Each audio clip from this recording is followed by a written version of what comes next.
friends. We welcome you to another episode of Chapters here on Armstrong Cable, the show that profiles local writers, authors, publishers, and editors in our community. I'm Eliot Parker, and it's great to have you with us. My guest on this program is someone that is going to really take us back in time a little bit with some of his writing and some of the things that he focuses on as a writer. And he's even dressed in costume today for his interview.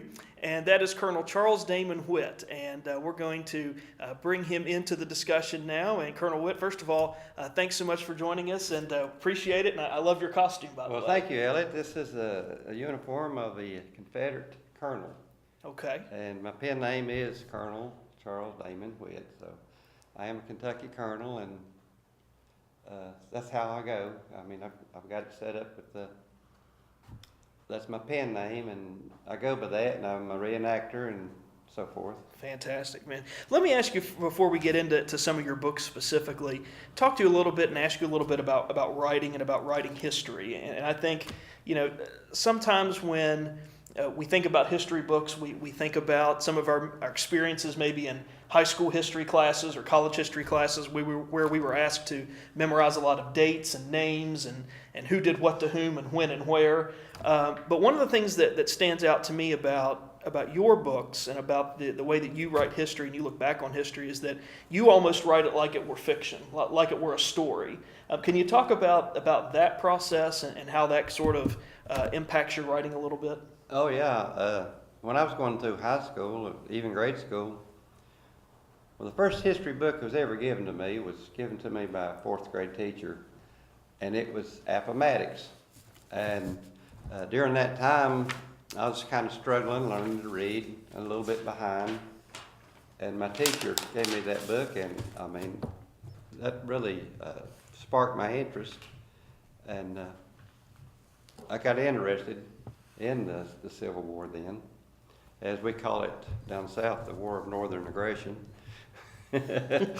But some of the teachers in high school, and I don't know if they do it today or not, but they just wanted you to memorize a bunch of dates and so forth. And to me, that was very boring. But if you see something someplace that really happened, then that's history. And that's what I try to do. I tell the history as a story, and I keep the dates and the names, places, and all the events as accurate as possible. But I ad-lib in between with what I think the people would have said or seen or thought. And actually, I say if they get on a wagon and go somewhere, I get on with them and ride with them and write down what I thought they would have encountered, mountain outlaws or weather or whatever. You go back in the 1840s and travel very far in an old wagon, you're going to run into some trouble. Absolutely, absolutely. So how did you make your connection, or the connection, I should say, from your love of history to writing history? At what point did you decide that you wanted to follow along on these journeys and write about what actually happened and then supplement that with some fictional accounts of what happened? Well, I think one thing that really sparked me was I was living in high school, going to high school when the 100th anniversary of the Civil War took place. And of course, my grandparents, they weren't in the war, but they were kids of the parents that were in the war. And I've heard many little stories. Of course, being from Tazewell County, Virginia, that's pretty much the heart of Dixie, you might say, the way the war played out anyway. And well, that's just basically what got me started. And I've always been interested and always wanted to know where it came from. So back in '99, I got my first computer. The first thing I asked them, I said, "Can I write a book on that thing?" And they said, "Sure." So I started, had no idea how to write a book, but I got into my genealogy, and this guy here, David Crockett Whitt, what an unusual name. People first looked at it, they said, "You kin to David Crockett?" I said, "Yes, David Crockett Whitt."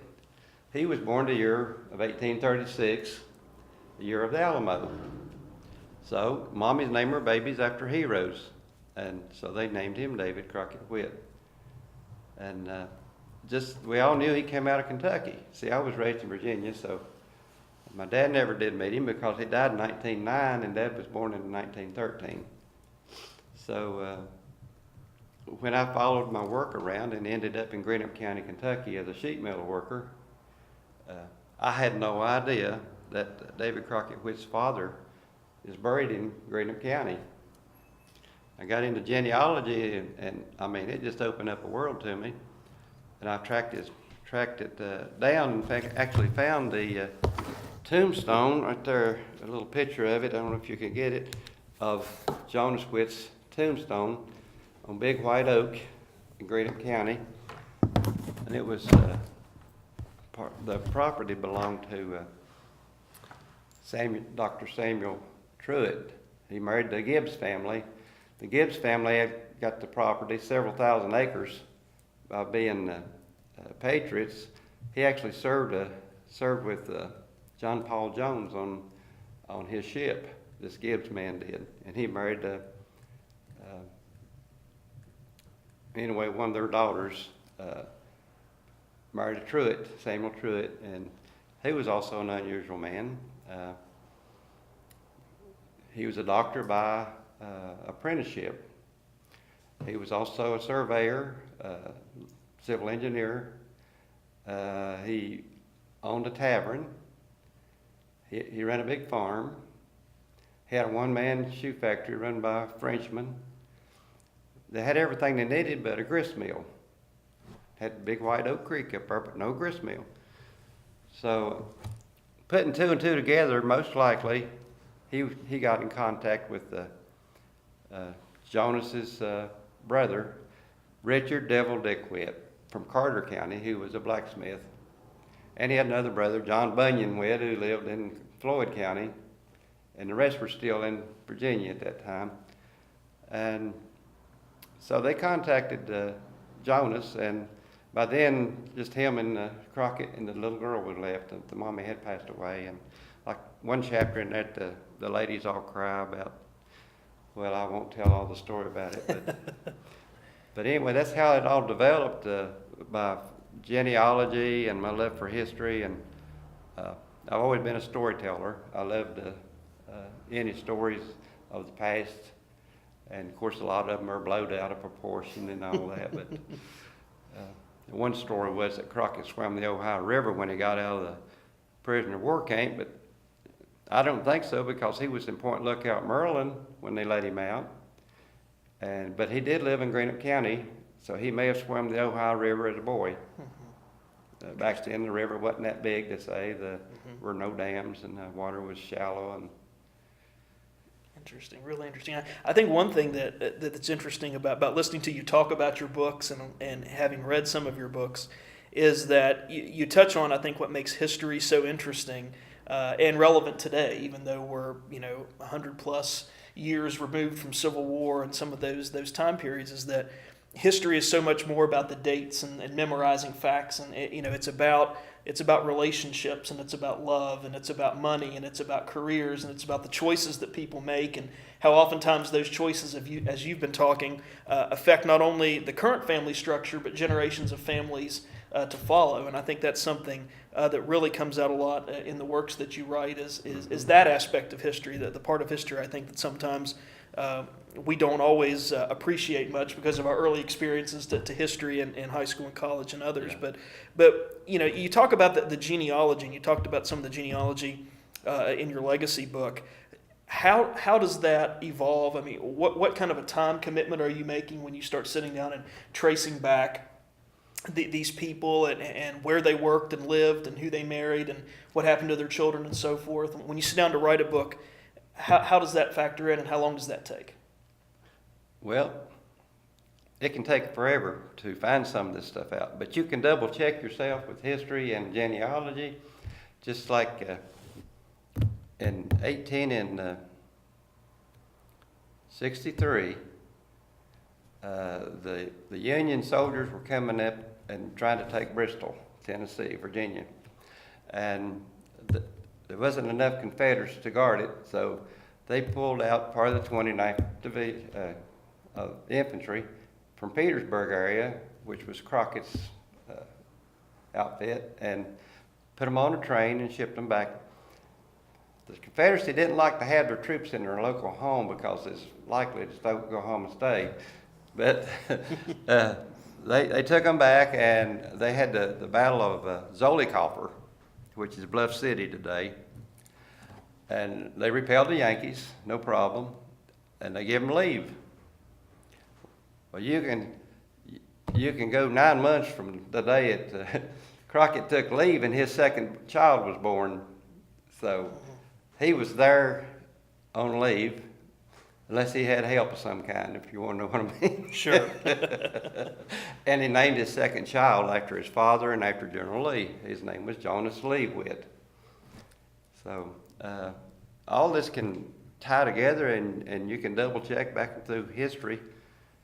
And it's amazing what you can find out through the genealogy and so forth. And I found the other cemetery up there that had one of Crockett's sisters and her husband, John Madden Whitt, and not Sarah. I'll think of it in a minute. Anyway, they came back. I had no idea they were buried in Kentucky. I figured they was buried in Tazewell County, Virginia. But their graves is up here. So they had Father Jonas up here too. Interesting. And Crockett didn't stay here. He went back to Virginia, or I'd have been a Kentuckian. So Interesting. the story was, and I worked it out in the book, that he was a very jealous boy, teenager, over a girl. She teased him and was going to marry an older man. And he decided he figured if he could, soften him up a little bit, he could probably whip him. So he waylaid him in the barn with a club. The only thing, it hit him too hard. He thought he killed him. So he ran to his pa and told him what he'd done. He said, I've killed him. And he told him he said, son, you'll have to leave, so they'll hang you. He said, where is he? And he told him where it was at. He's laying in the barn. So he gave him a $50 gold piece, $20 gold piece, and his best horse. And Crockett left that night with the clothes on his back. He said, get out of Kentucky fast as you can. So in my book, I had him swim the Ohio River, come down the Ohio side, or up the Ohio side, cross back into Canova, follow the Big Sandy on up to the Tug Fork, follow it back, and it was all wilderness during that time. And in the process, Crockett had humbled himself and met the Lord and on the trail. And there's a lot of other little interesting stories, things that happen, and you can just imagine how scary that might be. So Crockett, by doing something evil, ended up back. It turned out good, and he turned out back in Tazewell County then. So I've got records on Jonas Whitt in Tazewell County Courthouse, and I've also got them up here at the Greenup County Courthouse. So interesting. So the courthouses have been a good resource. Courthouses, cemeteries. You can get your basic stuff on genealogy on the websites and so forth, but you can't always trust everything. Right. So talk to us a little bit about some of your books. I know you have several of them here, and we will put several of those up on the screen as the course of our conversation continues here on Chapters. But talk to us about your books, ones that you've written. Maybe take us back to your first one, and then all the way through, and talk about any future books that you're working on. Okay. Well, like I mentioned to you before, I think maybe before we were on the air, I mentioned that my first book was Legacy, and I've already talked about it quite a bit. It's about Jonas coming to Kentucky and building a grist mill, fell in love with the landowner's daughter, got property. She was 24 years younger than him. And let's see here. I was just trying to think. I might have a quick picture. There's a quick picture of Jonas, the old guy with the beard, and his two older daughters were twins, Rachel and Rhoda Whitt, and they're kind of sweet. They're sitting there holding hands, and the lady in the back is his wife, Mildred Truitt, and the young man is David Crockett Whitt. So these people did live, and I've found their graves and all this stuff, so it's not like some kind of date you learned in a book and that's it. So Sure. these people did live, and Crockett had other feelings too. He was kind of hurt a little bit because the day after he left, not only did his sweetheart marry, but his little 13-year-old sister married too, and he did not like that. And back then you had to go and place bond. I'm not sure exactly what that was all about, but somebody had to go to the courthouse and when they got their marriage license and bond the bride. So I don't know if that meant you could take them back if you didn't like them or what, but anyway. I never did know all the details about exactly what that meant, but anyway, that's the legacy, and I also did a legacy second edition. It's basically the same story, and you can see about what they looked like. That's Crockett and his wife Armand on the front, and this small writing on there is actually a letter he wrote from prisoner of war camp, which there's a copy in the book, and I get all the compliments in the world about how good that man could write, how well he could write, and for somebody, a mountain boy back in that time. But I'm sure this Samuel Truitt, he taught his kids and his employees' kids schools, so I mentioned in there that he probably had to write some of those letters 1,000 times to get them just right. Yeah. And those little loops, they'd have to dip their pen and fill them loops in, and anyways, good letters in there. And then I thought I knew quite a bit about Hezekiah because he was Crockett's grandfather, but it ended up I didn't know near as much as I thought. I had to do a lot of research. He is a patriot. That's what I called the book, The Patriot, Hezekiah Whitt.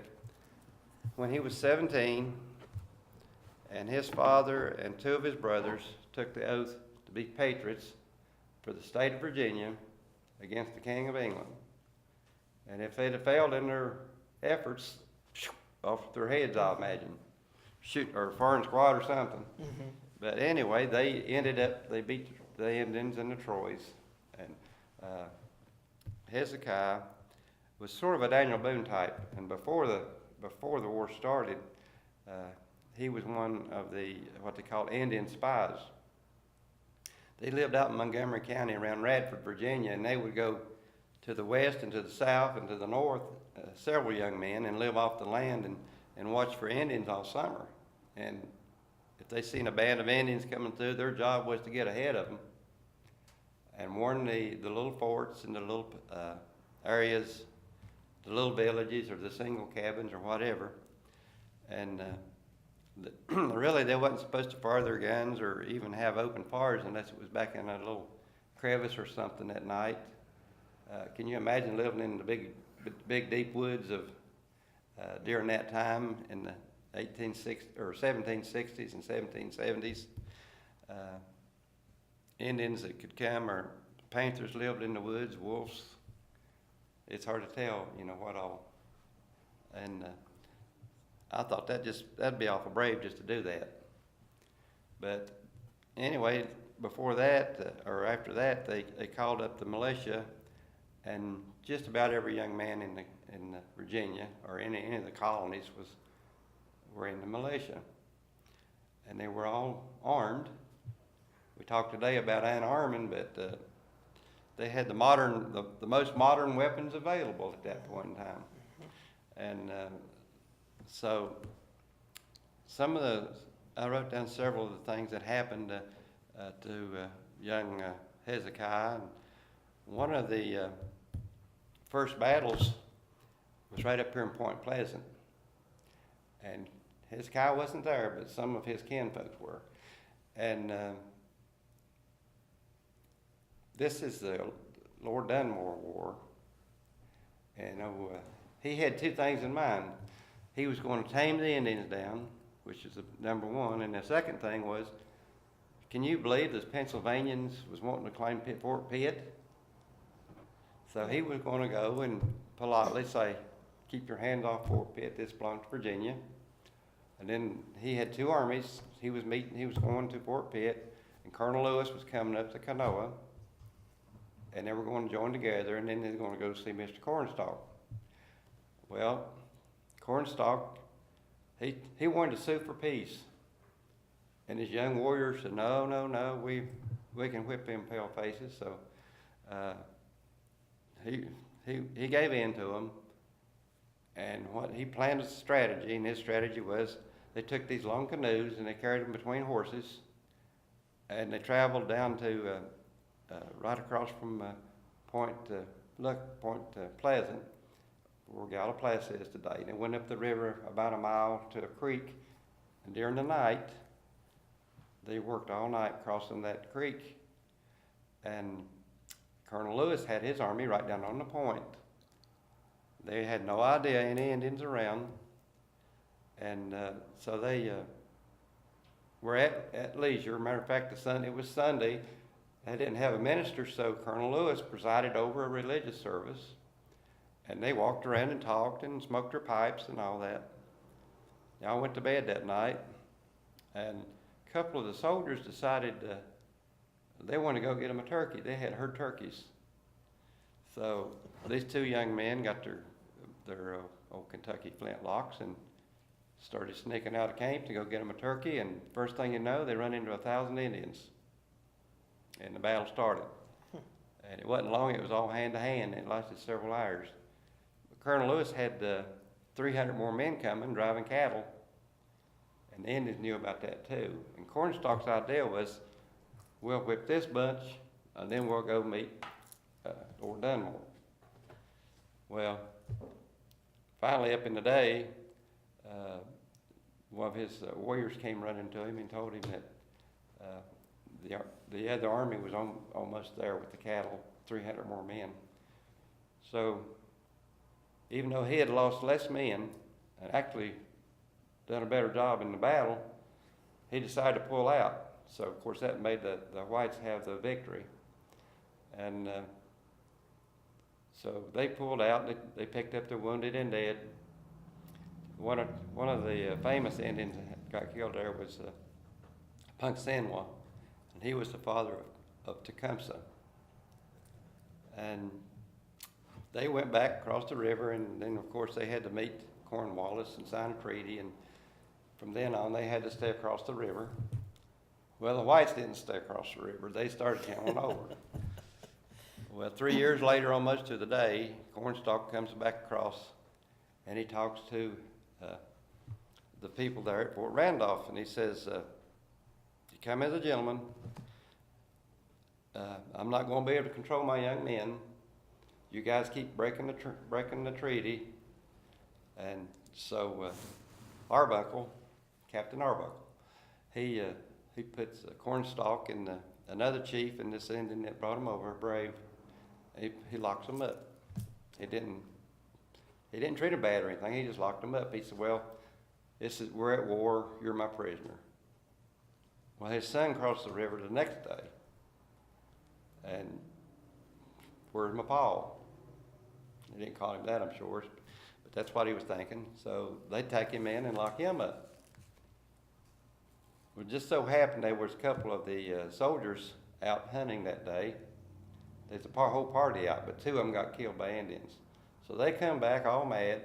They find out Cornstalk's locked up, and they form a mob, and they break down the door, and they shoot Cornstalk. And of course, the legend has it he cursed the ground of Point Pleasant. And if you know anything about Point Pleasant, you know that the Silver Bridge fell. They had a coal mine disaster not far away. A chemical plant blew up. They have Mothman today. Right, the Mothman, absolutely. If you drive through town and have a flat, it's most likely Cornstalk's fault. But anyway, that kind of covers the early part of this book. Okay. And it goes on into when Hezekiah had went down into on some of his raids. They went into Tennessee, and they went into the north also, and they burned the Indians out. Well, the Skaggs guy picked up one young woman and 4 children, brought them back because that was good property to trade back to the Indians for white captives. So they brought them back, and a man named Thomas Maston, he was raised by Indians. He was married to an Indian woman, and he was over the Indian spies. So he had no children. So he wanted to adopt the 4 children. And Hezekiah couldn't help it, but he fell in love with that maiden. And guess who she was? She was Cornstalk's daughter. Interesting. Very So interesting. that makes Cornstalk my 4th great grandpa. Oh, fantastic. Yeah. Interesting. Did not. So- And I think one of the things, as we're getting short on time here, that a lot of Okay. people will see in your books, Colonel, is that there's so much good local history, very rich, involved, interesting information. You were talking about Point Pleasant. You've been talking about Tazewell, Virginia. You've been talking about Greenup County, Kentucky. A lot of areas that we as citizens drive by and are accustomed to every day and hear about all the time, but oftentimes don't know the history. So let me ask you, as we finish up, if someone would want to get in touch with you, or if they're interested in getting some of your books, and I know you didn't get a chance to talk about all of them, but we'll put those up on the screen as our interview continues. But if someone wants to get a book, to correspond with you, to talk to you about the books that you've written, or is interested in anything else that you're working on, how can they get a hold of you? Well, I keep a website, and it's DahnmonWhittFamily.com, and that's spelled Dahnmon. It's pronounced Dahnmon. Most people call it plain old Damon, but that's spelled a little different. But if you just go to DahnmonWhittFamily.com, I have a website. It tells you a little bit about each of my books. It has an address, and if you want to buy a card online, a book online, you can use your credit card, or use PayPal, or you can just put a check in the mail and send it to me, and I list too how much the shipping is if it's very far, and I sign every book that I send out. And if I know the person's name and they want something special, like it's for their father, for birthday or whatever, I'll accommodate them and write whatever they'd like to have in it, and make the book worth a little more. I tell people my signature not worth a lot right now, but if I get rich or die, then it'll be worth something. Might be worth something to have on the shelf. I understand that totally. Yeah. I understand that totally. Well, Colonel Whitt, Dahnmon Whitt, I appreciate you joining us here today on Chapters. Fascinating discussion. We really enjoyed the stories, and I think folks that are looking for some excellent history, especially history about our region, are going to find many of your books fascinating and good reads. And thanks again, and we look forward to having you back on a future show. All right. Thanks so much. Mm-hmm. And finally, if you have a question, comment, or suggestion about our Chapters program or any Chapters episode that you've seen, or a question or a comment about a previous show that you've seen here on Armstrong Cable, we certainly would like to hear from you. You can send us an email at lp4@zoominternet.net. That's letter L, letter P, number 4 at zoominternet.net. And we certainly appreciate your feedback, and we look forward to reading your questions, comments, and story suggestions, not only about Chapters, but about any other programs that you see here on Armstrong Cable. Well, that's going to do it for us this time on Chapters, but please come again next time. And in the meantime, stay tuned to Armstrong Cable for news and views that impact you and your community. I'm Eliot Parker, and we'll see you next time.